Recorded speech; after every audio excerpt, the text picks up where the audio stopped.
చక్కగా చూసుకోవాలనేటువంటి తత్వము, మంచి తత్వం, ఆ చెడు తత్వం అతను విడిచిపోయి మంచి తత్వాన్ని అతను అవలంబించుకోవడానికి దేవుడు సహాయం చేశాడు. ఆ యొక్క కఠినమైన గుండెను తీసివేసి మాంసపు గుండెని ఇస్తాను, నూతన హృదయాన్ని ఇస్తానన్న ఆ మాట వారి భర్తగారి జీవితంలో నెరవేర్చాడు. అది కూడా ఒక గొప్ప అద్భుతం. మనసు మారని వ్యక్తి తన జీవితాన్ని తాను పాటు చేసుకుంటూ తన ఇంటి వారిని చాలా దుఃఖాక్రాంతానికి, ఆవేదనకు లోను చేస్తాడు. మనసు మార్చబడటం, నూతనపరచబడటం అనేది చాలా మహా గొప్ప అద్భుతాల్లో ఒక గొప్ప అద్భుతం అదని నిశ్చయముగా చెప్పాలి.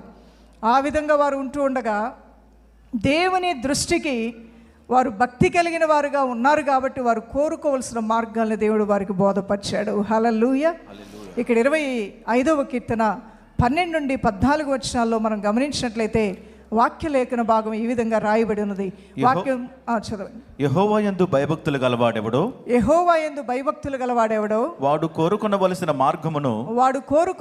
మార్గమును ఆయన వానికి బోధించును. అతని ప్రాణము నెమ్మదిగా ఉండును. అతని సంతానము భూమిని స్వతంత్రించుకొనును. యెహోవా మర్మము ఆయన యందు భయభక్తులు గల వారికి తెలిసి ఉన్నది. యెహోవా మర్మము ఆయన యందు భయభక్తులు గల వారికి తెలిసి ఉన్నది. ఆయన తన నిబంధనను వారికి